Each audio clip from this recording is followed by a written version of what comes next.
श्रीमद् कुंज विहारे नमः। श्री स्वामी हरिदास विजय तीर्थराम। भगवान जब किसी को देना चाहते हैं तो भैया वे तो सर्वसमर्थ हैं, क्या क्या नहीं करते। न जाने कौन सी लीला रच दें, कौन सा कौतुक कर दें।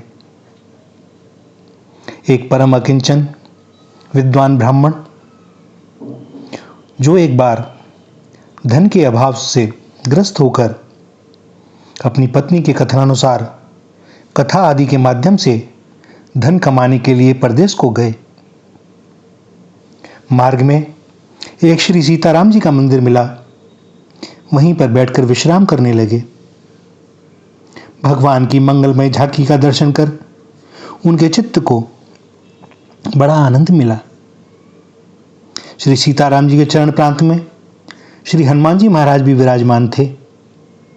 सो श्री पंडित जी के मन में यह भाव जागृत हुआ कि कहाँ जा रहा हूँ, किसे खोजूंगा। यहीं श्री भगवान सीताराम जी से बढ़कर एवं हनुमान जी से बढ़कर तो कोई कथा श्रवण का अधिकारी हो नहीं सकता, और ऐसे परम उदार यजमान भी कहीं मिलेंगे नहीं। तो क्यों ना मैं इन्हीं को कथा सुनाऊं। सबसे पहली कथा यहीं से आरंभ करूं। और वे अत्यंत प्रेम पूर्वक श्री सीताराम जी एवं श्री हनुमान जी को नित्य प्रति कथा श्रवण कराने लगे।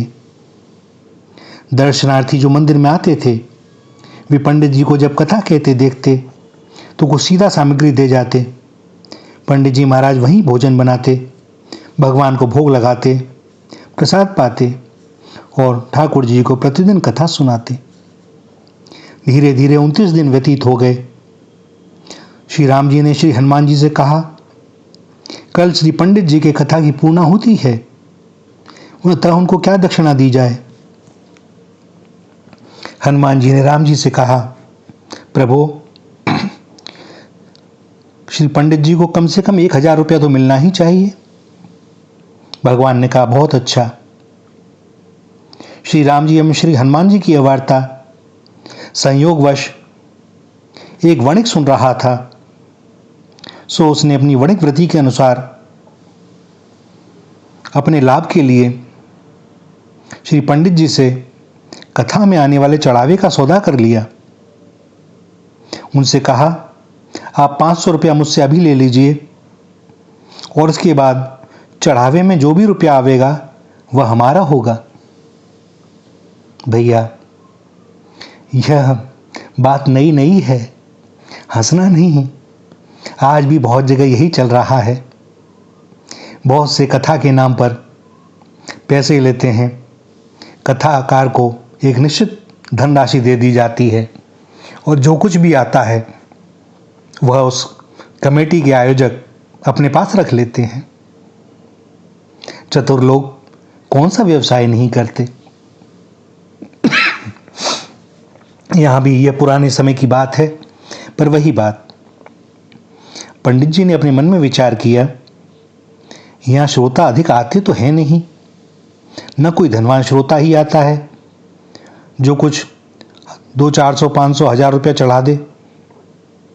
यहाँ से तो कुछ विशेष मिलने की उम्मीद भी नहीं है। अतः श्री भगवत प्रेरणा से, क्योंकि मैं भगवान को सुना रहा हूँ, यह वणिक मुझे 500 रुपये देने को कह रहा है तो मुझे ले लेने चाहिए। ठाकुर जी की यही इच्छा है तो यही ठीक रहेगा। पंडित जी ने अपने मन में विचार विमर्श करके सेठ जी का यह प्रस्ताव स्वीकार कर लिया। दूसरे दिन प्रातः सेठ जी ने पंडित जी को 500 रुपये दे दिए और स्वयं पोथी के निकट बैठ गए और चढ़ावा आने की प्रतीक्षा करने लगे।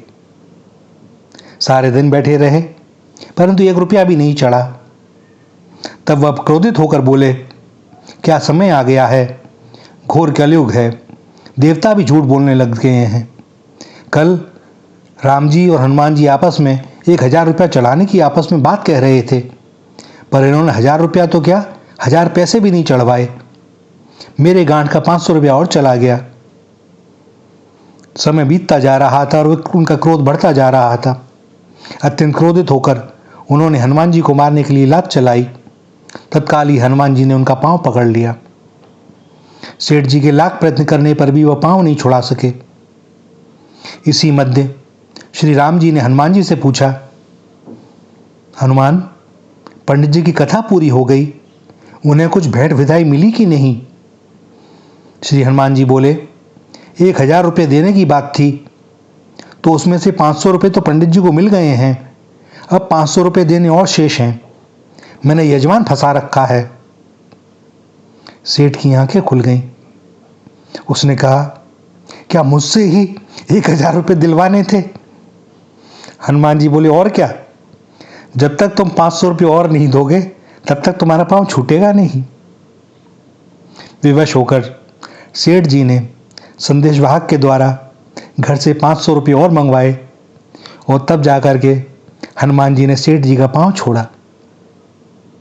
तो भैया, कथा रसभरी भी है और कौतुक भी है। वे ऐसे प्रेमी हैं और क्या ना कौतुक कर दें, बड़ा आनंद। श्री राधा, श्री राधा, श्री राधा।